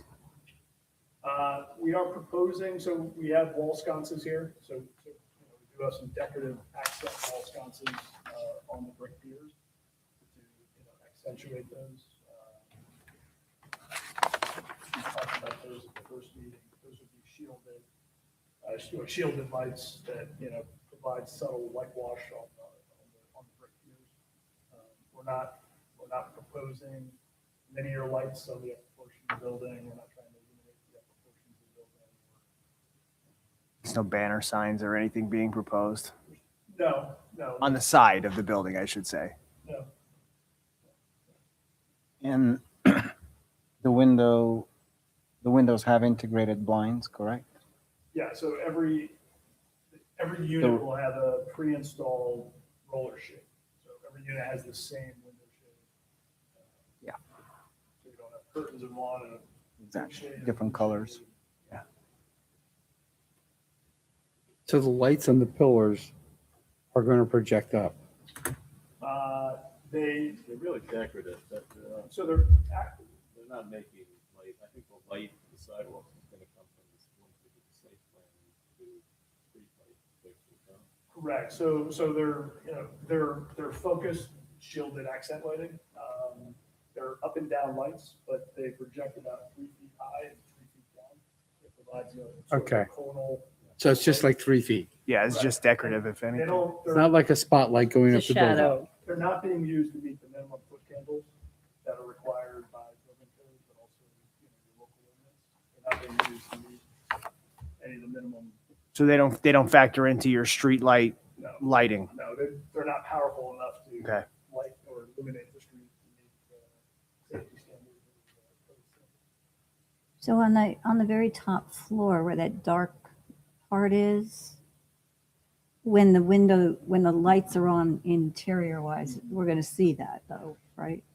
I Glow or whatever. like any apartment building or any single family home or any office building throughout the city. I assume it's dark now, but if I go walk around, we'll see lights on inside any type of structure. No, I get So- that, but I just didn't know if it would be, well, you have the shades then.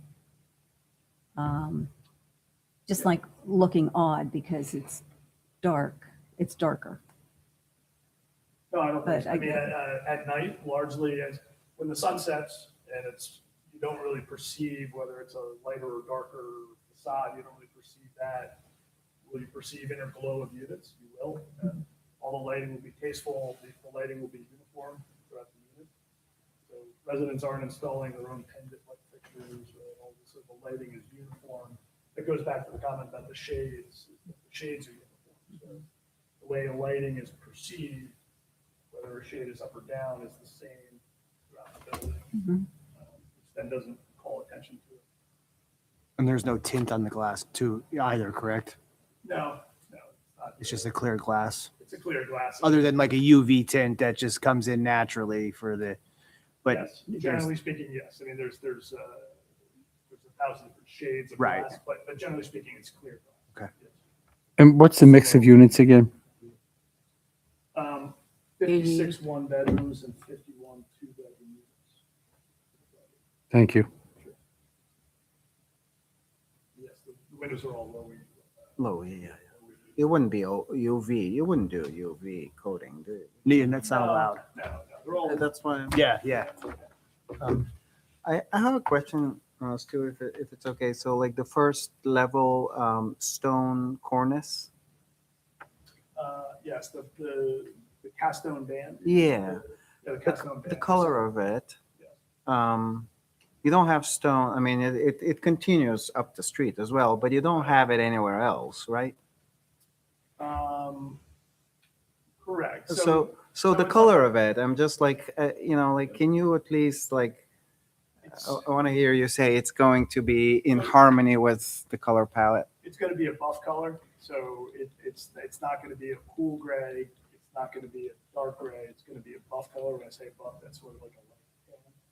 So I think that'll be harmonious with. And it won't be bright No, white. No, bright white would be incorrect. I think on the digital material sample board, we showed a picture of it, but it'd be kind of a buff, light tan color. Light khaki, not dark. That complements your point. Brick context doesn't pop out. Right, that's key. And does this stone what do you call it? Trim, cornice, whatever. Does this wrap in the backside as well? I didn't think so, but like I'm just out of there. So yeah, maybe it does. No. Marginally. Oh. yeah, On the marginally retail. turns the Okay, corner. got it. I mean, as Um, we have building materials, they have to. So on the west facade, Yeah. the sixth floor is white, fiberboard, cement, or whatever it is. The cornice there is metal. It is fiber cement, so this would be a fiber cement cornice with a metal coating. With a metal coat Coating with color match. with color match. Okay. W- They look very close on the rendering. I know it's like, the eye is deceiving. Colors are always subjective, but um, are you trying to establish, like a dialogue between that first level cornice and the sixth level cornice, or No, but I see where maybe you're going with that. And so the light fiber cement color being used, we have three different fiber cement colors being used. Right, We yes. have a light gray. got it? That light gray is Light Mist, is the color by James Hardy. We're not providing specs, but likely it would be James Hardy vertical fiber cement panel. They have factory primed and finished colors. So that's a light mist color, which is a cool light gray. When the sun hits it on certain angles, Sure. there's more white and shadow, or on a gray day, it reads more gray. And then we're using a medium gray here. I think this is pearl gray. Mm. So this is sort of our medium gray, which creates our field. And then this lighter gray is being used as accent to help visually break up the building. And then that darker iron gray is being used on the Yeah. portion of the building. But to your point, this actually, why it may read white, is more of a buff color, Uh-huh. meant to Okay. blend with the brick than it is to relate to that upper cornice. Yeah, thank you for that. Last question, sort of, if you could, there's a little bit of an exercise of imagining. I know there was a time where you brought color swatches, yeah, like Samples. Samples.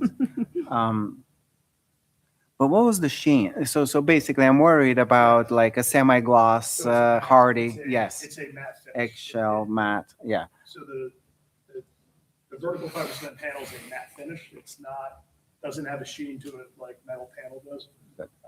It's a flat surface so that when light hits it, these are, Fuses. we use the term illustrative renderings because these are computer generated, so it's hard to control the No, lighting no, excellent. in the atmosphere. But the fiber cement panels have a matte finish, so they don't have a sheen or a shine. When the sun Thank you for hits it. saying that. It won't be melting plastic cars on the street or. Which happens Yeah, sometimes. like I was more concerned with like the appearance of wetness or sharp shadow lines, glare, but No, I think actually, like I said, being that more matte, it actually makes it more harmonious. with, Exactly. with the brick and Yeah. the other materials on the building. We think it's a neutral material. Sure. And again, the way the building is designed and largely the eye is drawn. Again, this is an elevated camera view. As you go to that, And- you're largely drawn to those brick. and it's been a long time since that presentation of the first presentation of yours where you had actual sample, kind of like tentative wall section and stuff. But those panels don't have exposed fasteners, correct? They have, so they have a nail head that matches the same color as the, So, but no washers, no screws, no. So That are visible. typically it's a nail head that matches. and that will be flush. It will be Yes. like, so you're not going to see texture, or No, you're not going to see no. patterning. No, it's not going to have a riveted look. Got it. Sometimes, and I know where Got you're it. going with that, there's Yeah. there's an exposed screw head that provides sort of a riveted look. No bueno. That's No. not the intent. Very good. I don't see any gutters, any downspouts. What's So, happening? It's all internal to the building. So we have internal roof drains on the upper roof and the lower roofs on those terraces. There's internal drains that all collect on the first floor of the building, and then will tie into the site stormwater. Oh, you're not driving them on the sidewalk. They go in They're all internal, so they'll connect directly with our civil engineer. We'll connect our connections to straight to the. to storm. Yeah, there's no exterior leaders.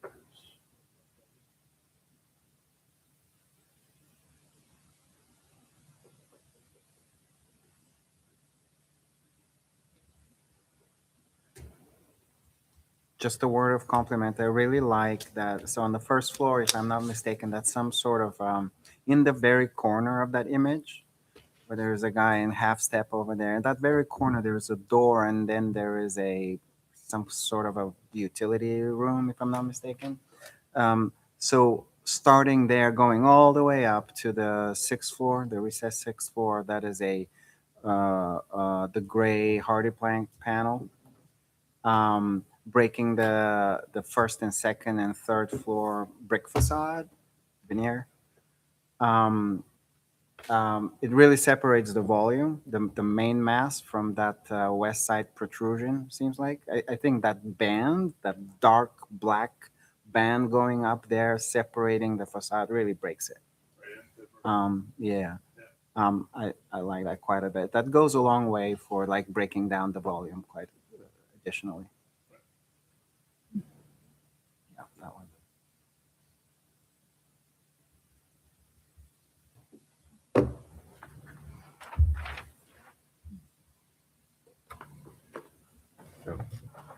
It doesn't look like it, but you should ask if there's any public comment.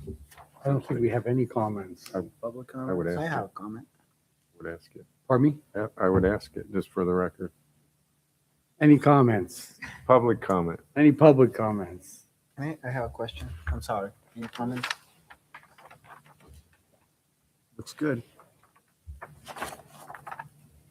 Question public about the comments, Jeff. sign. I The want, I The want, ghost is the not here. marquee no, I want sign. that for the record. I'm Okay. serious. Yeah, That's canopy good. sign. Are you backlighting this or front lighting this or what Yeah, is? so we talked about this at the very first meeting. Yeah. Right, so they're individual channel cut letters that are fixed to the edge of the canopy. Right. Aluminum. They will be side lit. Here. Here's an example. So here's an example. This is a built project that our office designed, and this was fabricated and built. But this is an aluminum canopy, kind of like the canopies we're proposing. These are individual channel cut letters here, fixed to the edge of the canopy, and they're side lit. So the letters are extruded 1 inch. There's white acrylic on the sides of the letters, which provides a subtle glow. That, again, we think it's So elegant. there's actually an acrylic lens, so to speak, behind the letter. Behind the letter. So on the this little contour detail of the here, letter. this is a three-dimensional detail. Right. So this is a bronze metal Right. that's here, flush bronze metal. The letters are extruded, right? Extruded in depth. They're about 1 inch deep.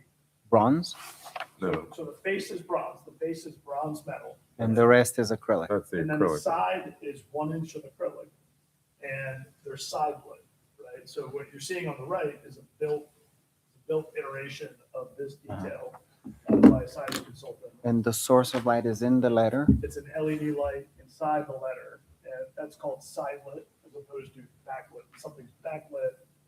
For LED halo backlights, typically there's a back surface on it, and it provides a glow, right? These are individual channel cut letters affixed at the Yeah. edge, so we don't want to create a backdrop or something. And you're not projecting any light out from the building. It's No, it's no. just, So we think it's an elegant and tasteful.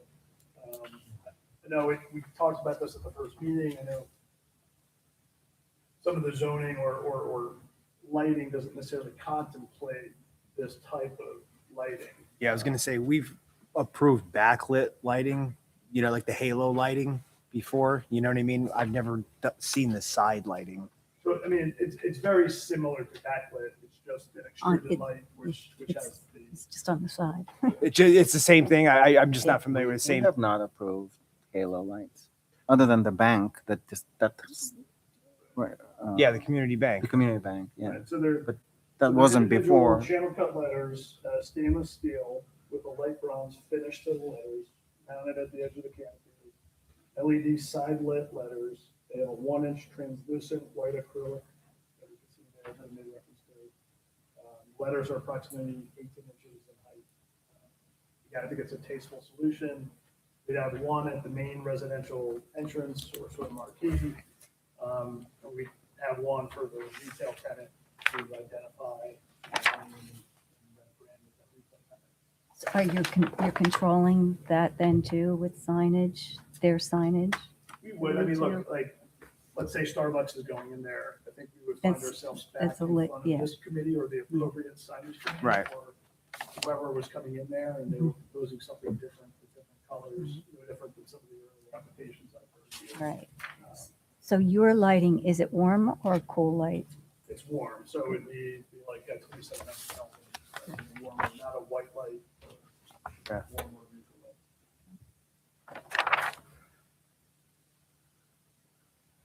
Pretty satisfying.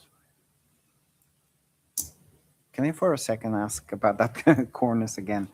When on the south facade that's facing the historic homes and the neighbors, Yes, you have a 6-foot tall brick wall, privacy wall. at the courtyard. Yes, the courtyard. That is capped with that engineered stone as well, if I'm not. So, Oh, there's a rail on top of it. so, Yeah, the building is gonna continue right around so that the back of the building looks like, it's not the back of the building.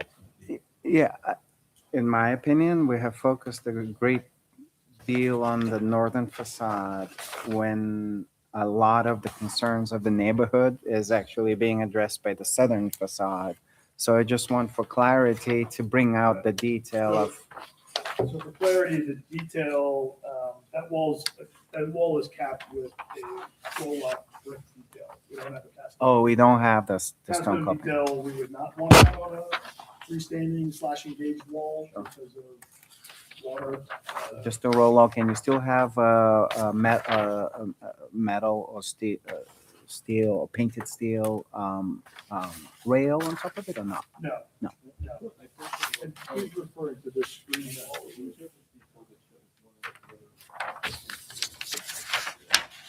I thought that the front, the back, you know, were, like it was a character flaw that that he's talking about. Mhm.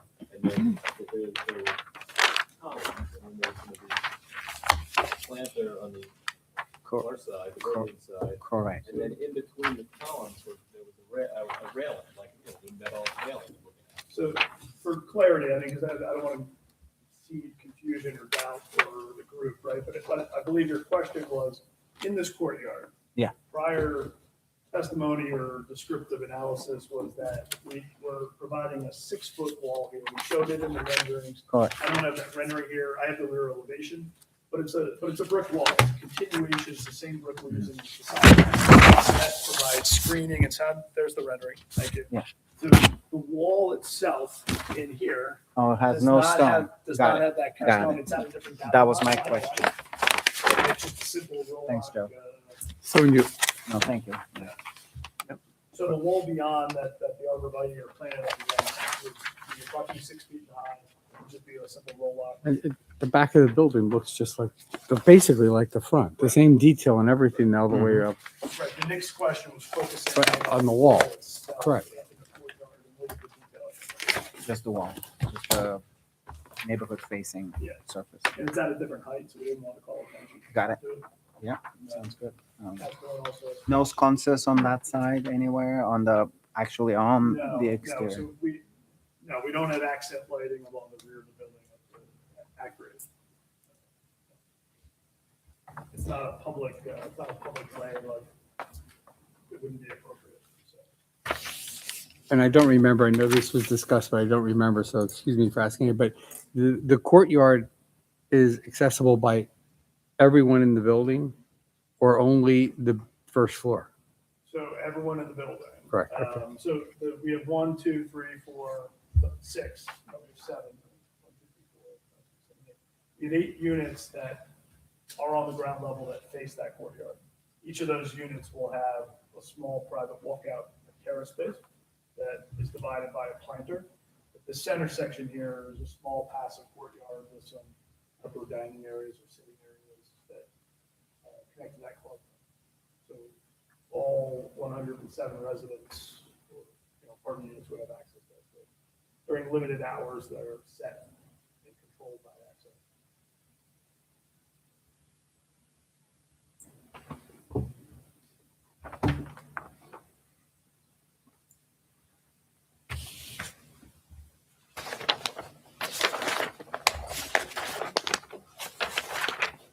Any other questions?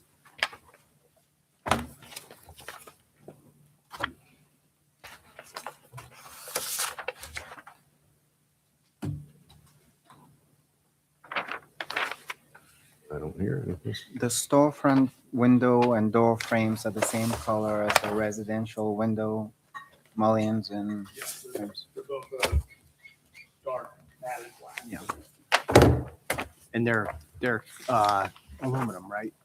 The storefronts. Yes. Yeah, they're aluminum storefront window doors. Did you say a matte black?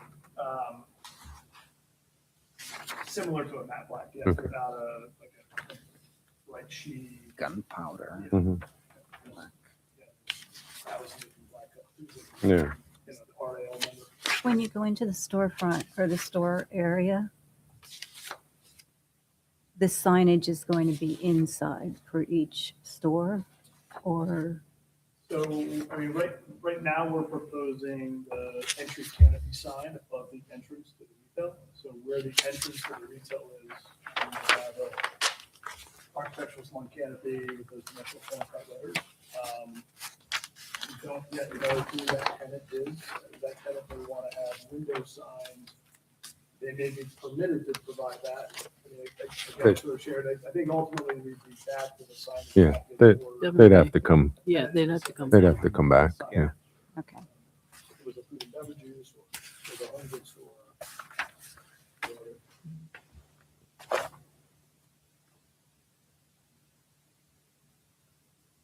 I'm very pleased by the size of the Ironside Lofts signage. What do you call it? Signage. Are you? Is that determined what that size will be, or is just like a creative license at this point? Like, what do you see it getting bigger at some point? I mean, Ironside Loss is what we, marketing wise, the owner has been using. Ultimately, I don't know. The size. Is that what it is? Yeah, the detail we have is that the letters are 18 inches high, and I think I called out maybe that it's 10 feet long. I mean, if it's Ironside Lofts, Right, it's so- spaced out. Right, and then you're showing this on yeah, but is that all the retail? Because I think it goes further than that. It's not that big of a space. 2,900 square feet. So, I mean, again, that depends on whether someone takes down all of that space. Right. And is there a small kitchenette space, and then you have sure. some seating, and is it a home goods store? It likely is one or two retail tenants at 2,900 square feet. We're not planning to have. Well, I mean, no, but The building would be nice. no, all I'm saying is like, I mean, that's part of the appropriateness package that we're looking at. So if that's what it is, it is. So the future tenants, if they want to go like 3 feet tall letters, they'll have to come here, right? They have to do any sign has to come here. Yeah, anything. I mean, I think any sign other than Ironside Lofts would need to come back because the retail is just a placeholder. So it's not going to say retail. Any retail tenant, commercial tenant, specific signage would come back with a retail tenant. Well, any signage other than what you've shown on this rendering, on the canopy lettering, even if you wanted to do window lettering or whatever, would have to come back. But if But- the certificate of But your occupancy design becomes appropriate. the footprint and the template for future signs. So it's important. Well, as David said, they're the gatekeeper, right? So the owner, and operator, manager of the building is the gatekeeper. Sure. Is the first gatekeeper before it even comes to Well, the. this is not a strip shopping center, it's a downtown, it's never more appropriate now. Some businesses just, for instance, may want to integrate their logo. Some don't. You know what I mean? So it's a balancing act that we have to look I at. don't know technically what the rules are, and how this works, but happy to come back on the signage package for whatever reason. The only thing I feel like we're getting through tonight, potentially with you guys, is that you're hopefully not into like our logo or the Ironside blocks and the size of the letters. And if we were to change that, we'd come back. Can I jump on something you just said there? Sure. That you're willing to come back? If you come back for that, would you be willing to bring all the samples again, just so we can give it a blessing that I'm we're, not talking about coming back to this. No, I I'm know. talking about the signage. yes, So, like, or, this would be the building would be up, and we would be marketing tenants, and the example was Starbucks wants to do something different. Yeah. You know, Starbucks. That's would the be different. one. They just Right. have to They- improve they it, have a like logo, something right. thing, and- it's their logo. so we're gonna do something. Yeah. We would come back in a company, at least the- Oh, I or they see. would come in Okay, I themselves see and where say, you, "This is-" okay. And then you would say to them, "It's your landlord." We bring Okay. physical samples of that signage. and Okay. sort of the- I guess what I should have asked was for your brick and all the other little details. Yeah, no, I don't think I'm suggesting that. We've already had that. I know, but there seems to be a lot of, so there just seems to be a lot of question on actual color, and I get that. And it's because it's my world, and I'm just asking a question, if we wanted to see everything just pulled together again real quick, not in a, The planning commission, assuming that the next topic, they're going to okay, planning cool, commission that works. and make it part of that. And they would be the same ones we showed you all. Yeah, That's and what's right. So there's a digital material board there. Exactly, on Yeah. the- I don't believe in those things. The changes of materials that were brought here at the Yeah. first meeting. Second meeting, they were in the bag, and I apologize for not bringing them tonight. That's okay. But the same ones would be brought to the next meeting. Okay, all right, that's fine. So We're good with what's the date of that submission? March 19th, 2025. All Right, right. so the materials will be as shown in March 19th, 2025? March 19th. I mean, We're going to the So- planning commission. so Joe, I don't I know think we if have to this, go to the board of supervisors. I don't know if this is appropriate, but I mean, I don't know if this term condition of approval, but as a condition, the materials that we showed you, we need to change those. Yeah, I will include that in the minutes we all have that, so we can point to that. And the planning commission, it's not their job to look at colors. No, I understand that. So, Right, but things are discontinued and, well, I drawings are think different, if so- something's discontinued, then they would have to submit something back to Right, us. right. But, okay, so long as we, Select a different brick color or different green shade instead of the like gray shade of matte, 5% matte. I think that would not be appropriate. Would you be, I don't know if you will be comfortable all, but would you be able to just, after the meeting, submit your material, a list of all your materials, some sort of very generic Because that- names, specs, but not detailed specs, just the names, models, numbers, as a that we can, guide or conditions, as, so we include them in the record. Oh, that's what we have from the March 19th that we just gave to Joe to put into the record. So we can go with that?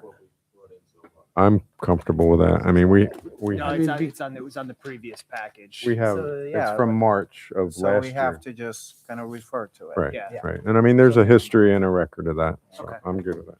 And excuse me for asking again, but those colors in the previous submittal that we're referring to are the same. Okay.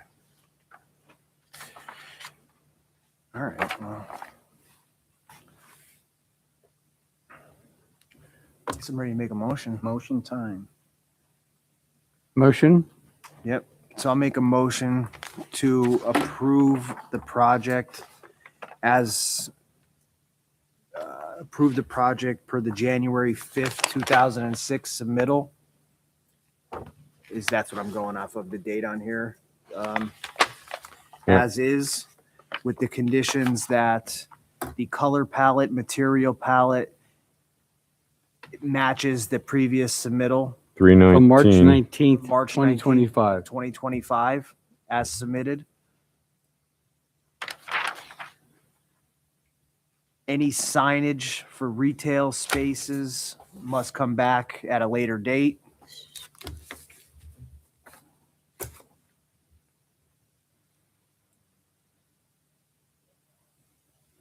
That's- Did the March, just for, did the March include the fixtures, the light fixtures too? I just want to make sure I capture that.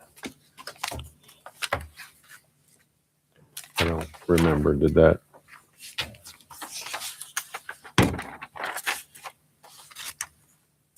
It did include masonry, fiber, architectural storefront windows. It talked about the metal canopy. Okay, so I'm just going to include any fixtures to be presented, emailed to us at a date after this for the chair, for the historic officer, and for the building code official to review. I think that's acceptable. The Yeah, fixture, we could the send a light cut fixures sheet- themselves, we could cut send a sheets. sheet and model of the light sconce and Correct. Right. for approval by the- So I'm just going to say submitted for administrative review. That's fine. That's fine. We can do that. I don't see that on this plan. Okay, Right. that's why I asked. Okay, Correct. So we can submit a cut sheet for administrative. Submit it to the city. Mike and I'll look at it. I don't have anything else. All right. Want me to read the motion? Please? So a motion has been made to approve the application per the January 6th, 2026 packet. Colors, finished materials shall remain and be as submitted on March 19th of 2025 in that package. Oh, that's January 5th. Sorry. January 5th. Yeah. Sorry, my bad. Thank you. Signage for any retail tenants will be submitted at a later date for HARB review, and lighting fixtures, exterior lighting fixtures, will be submitted by the applicant to the city for administrative review. Is there a second? Second. Motion has been made and seconded. Further comment? Hearing none. Roll call vote. Connie. Aye.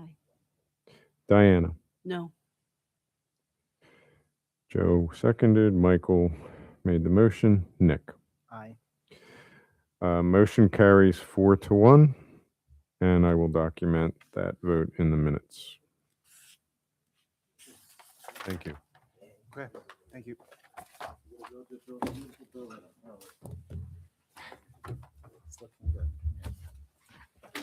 All right. Just see if there's anything. When are you gonna? Thank you for when are coming they- and when are they thank you gonna for doing start? all the work so much. What do you think? So planning commission and then. Let's just wrap up. We need Oh, we're not to, done? No. I think the only thing we need to do is take a vote to adjourn. Motion to. Do I have a adjourn. motion to adjourn? I move. Second. Oh, you All weren't gonna in read- all in favor? So hold on, Connie, You're Connie, you're not gonna and read that. Mike. Thank you very much. From Rod? Rod? No, it's voted on. Wouldn't change the vote anyway.